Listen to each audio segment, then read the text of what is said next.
Big city versus college town. Hipster culture versus agriculture. Young, energetic football coach versus tried and true, consistent veteran. And come 5:30 on Saturday evening, the worlds of Minnesota and Iowa collide when the Gophers invade Kinnick Stadium.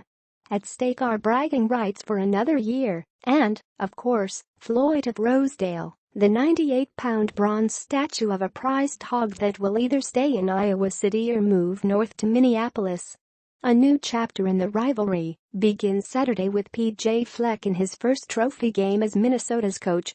An Illinois native, Fleck was somewhat familiar with the fight for Floyd, but he made it a point to learn more. That's what this whole week is educating our players of how lucky they are to be in rivalries like this, and educating what the rivalries are all about, Fleck said. You're playing for more than just us. You're playing for the tradition of the rivalry, everybody who played in it before you and our team, and everybody who's going to play in it after you. Fleck was reminded quickly upon taking the Gophers' job that beating Iowa and Wisconsin should be atop his priority list.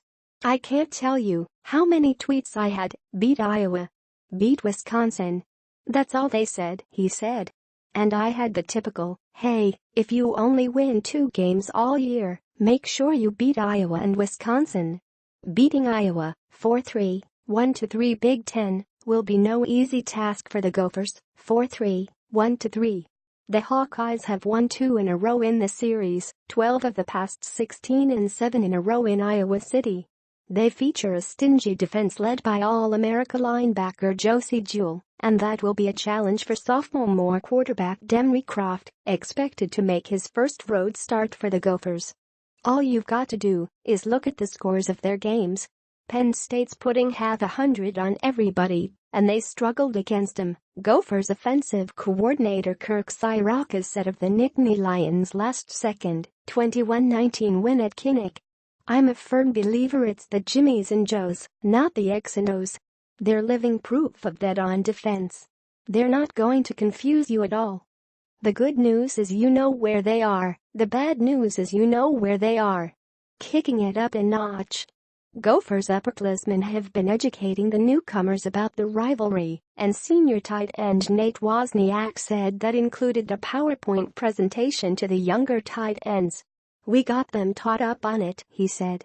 Added senior defensive tackle Steven Richardson, who didn't play in the Gophers' 2015 visit to Iowa City because of injury. It's cool to see the freshmen, and as they come in, they get to experience the rivalry. It was a big experience for me. I'm just excited to see their stadium.